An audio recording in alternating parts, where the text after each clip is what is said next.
Hey there, guys. All right, and today we are on to week 79 of World War II, February 28th, 1941. The Nazis building bridges, not walls. Without anything else to say, let's go ahead and dive right in. He's saying what? He's telling him he's not going to invade Britain? But he's not. Oh, they know that too. Well, why is he telling them then? Oh, he doesn't know that they don't know. Okay. I got it. Yeah, cool. Okay. February 28th, 1941. What do Moscow, Athens, and Alexandria all have in common? Well, Moscow, Athens, Alexandria? Is it a straight line down? Like if you go from Moscow down, is that like cross straight through Athens? No, Athens is to the west of Alexandria by a bit. No. What do they have in common? I don't know. this week they are all worried about possible German invasions. All right, there's the answer. Duh. I'm Indy Nidell. This is World War II. Last week, the British and Greeks came to an agreement about the size of the British force that would go to Greece to fight off any German invasion. The British and Americans pressured Yugoslavia to resist demands to join the Axis powers, and British and Commonwealth forces took Jelib, the gateway to the heartland of Italian Somaliland. After its fall, British commander Alan Cunningham asked for, and received, permission from above to pursue Italian General Carlo de Simone all the way to Harar, 1,600 kilometers away. Cunningham believes that such pursuit will keep a demoralized enemy demoralized. Already the evening of the 23rd, the East African 22nd Brigade has reached Modun, over 200 kilometers up the Mogadishu road. They take Brava the next day. The Nigerian Brigade takes Merka the 25th, and that evening, armored cars and light forces reach Mogadishu. In fact, according to the Abyssinian campaign from the British Ministry of Information, from 6 a.m. the 23rd, when they leave Mbungo, until 5 p.m. the 25th, when they enter Mogadishu, the Nigerian Brigade travels 443 kilometers. That is pretty impressive, especially considering they meet resistance along the way. Short but heavy fights at Modun and Merka. But just over 30 kilometers from Mogadishu, all opposition stops. That city, the capital of Italian Somaliland, has been declared an open town, so it is not bombed nor shelled, preserving the white stucco palaces. Now, while all this is happening, the 12th African Division is heading north along the Juba River, and even with supply issues is making great speed, taking Bardera the 26th, then heading east and taking Ishia Baidoa the 28th. The Italians have lost their last port on the Indian Ocean, and what forces of theirs remain are in disarray. Most of the 101st and all of the 102nd Divisions have been destroyed. All kinds of supplies in abundance have been taken by the invaders, and even just up to the fall of Mogadishu, more than 30,000 of the enemy have been captured or killed. That is East Africa. But how about the war in North Africa? I talked last week about the reorganization of the British and Commonwealth forces there, since a lot of them were being diverted to Greece to face any German attack that might happen there. Now, a few weeks ago, Philip Neame took over Cyrenaica command. Soon after that, he reported to overall Middle Eastern Theater Commander Archie Wavell that he just plain would not be able to defend the region with the forces he had left after his armies were stripped to send men to Greece. They were too dispersed and too green. Wavell did listen to him, but told Neame that he could not expect any reinforcements until at least May.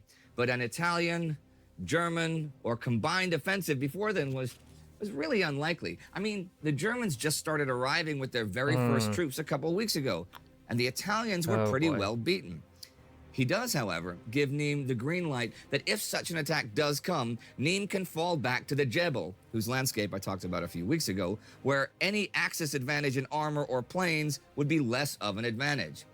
They do know that the Germans are forming an armored force in Tripolitania, and Wavell is also aware that his original estimate of the force needed to hold Cyrenaica is, as Neame says, too low, but it is too late to fix that. As for supplying their army, After the Allied advance into Cyrenaica, Tobruk had started to replace Solom as the main marine supply route west from Alexandria.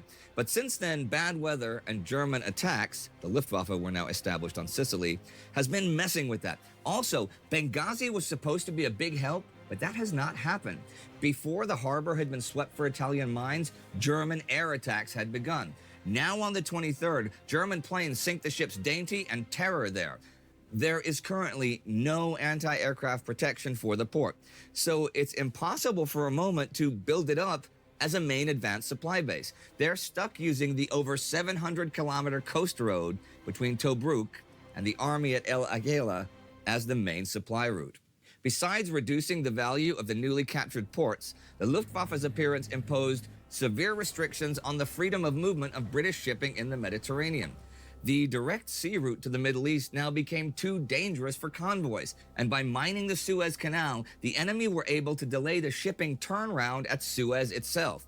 At the same time, the bombing of Malta made it impossible for the British to interfere seriously with the Axis supply routes across the Mediterranean. And in February and March, the enemy forces in North Africa received 200,000 tons of supplies, only 20,000 tons being lost as a result of British attacks on their ships and aircraft. For the Allies, just maintaining their forces is a real headache, because it's one thing to have that long coastal road as main supply route, and it's another to have enough vehicles to actually use it. And Nîmes has a serious vehicle shortage, so he has to change his tactical disposition. There are good defensive positions to the west of El Agheila, but they're too far from supply points for any use. And without vehicles to get supplies from afar, the armor has to rely on fixed point supply dumps at places like Mehili and Martuba, which takes away the armor's mobility. The general plan in case of attack is to withdraw the Australian 9th Division along the coast road while the armor waits in Antalat to see from which direction an attack will come. Of course, these preparations may well be superfluous, since such an attack is highly unlikely. The German force forming in Tripolitania I sense sarcasm there, Indy. under Rommel should not be in position to attack for several months at least. It's not just in North Africa, though, where there are concerns over a possible German attack.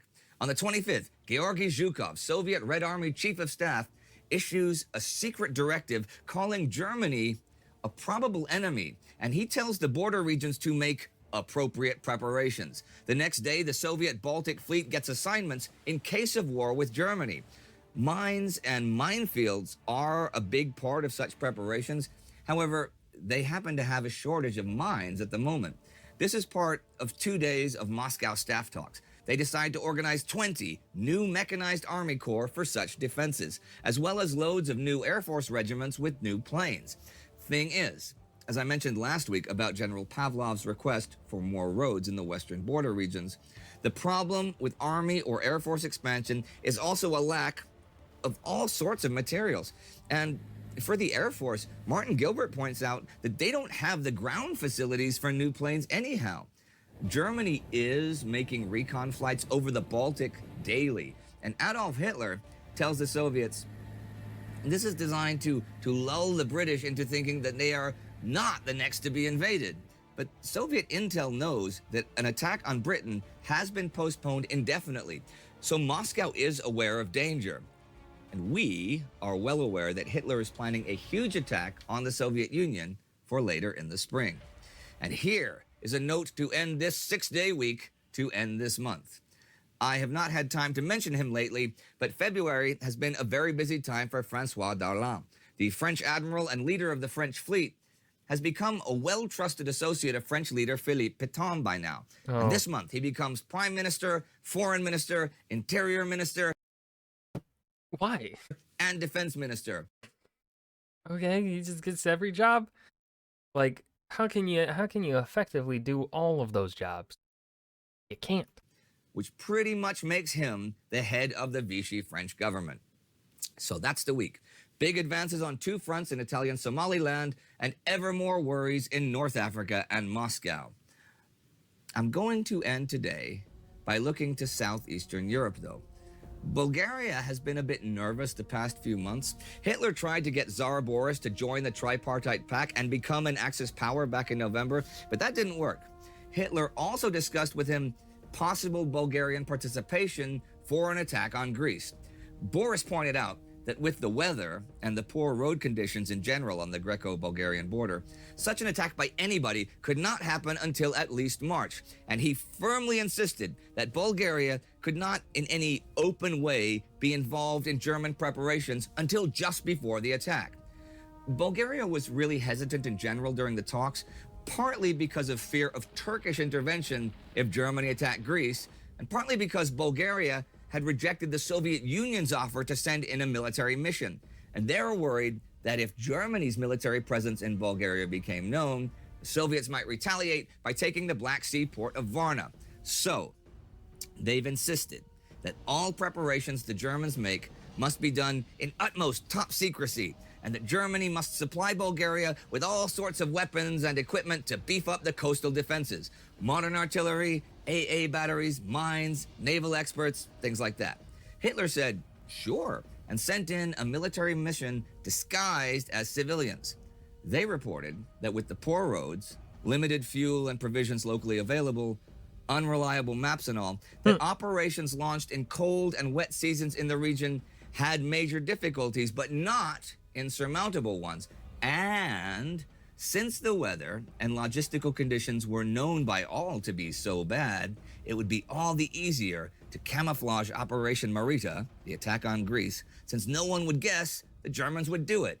So the first thing the Germans did was send in So, the Ardennes Plan 2.0, sort of. technical experts in secret to supervise road and bridge improvements made with local labor. In January, the Luftwaffe brought in 3 signal companies in civilian clothes as a warning net to monitor British aerial operations in Greece. But rumors spread. And when the Greek minister in Berlin asked at the foreign ministry if German troops were, as he'd heard, entering Bulgaria, Bulgaria made an official denial. Then the Germans told the Soviets they were sending troops to Romania. The Soviets filed a protest over this and furthermore said sending military units into Bulgarian territory would be considered a threat to Soviet security. Hitler then ordered all preparations for bridge building across the Danube from Romania to Bulgaria to be discontinued.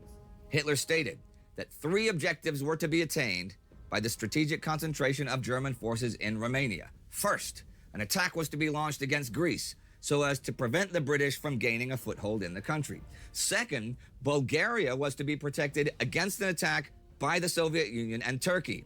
Third, the inviolability of Romanian territory would have to be guaranteed by the presence of German forces. It was therefore necessary to employ very strong forces, whose assembly would take considerable time. Precautions had to be taken that the German plans would not be revealed prematurely. For this reason, 5D the chess. crossing of the Danube would have to be delayed as long as possible. And once it was executed, the attack on Greece would have to be launched at the earliest moment. The lower Danube River makes up most of the border between Bulgaria and Romania, and it is a mighty river, Europe's second longest after the Volga. To send forces en masse into Bulgaria, bridges would have to be built. You would not really be able to keep that a secret. Now, why am I telling you all of this?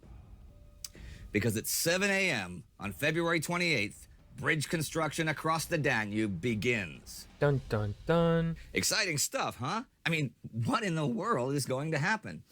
But you I know, have no clue. Joseph Stalin might have a lack of materials, but it is not really from lack of trying. If you'd like to see our Between Two Wars episode about his 5-year plan, you can click right here for that. Our Time Ghost Army member of the week is Laffy Harris. And that was week 79 of World War II, February 28th, 1941. The Nazis building bridges, not walls. And that's where we're going to end today. I've got nothing to say. So I hope you guys enjoyed. Remember to hit that like button and subscribe for more. I'll see you guys in the next video.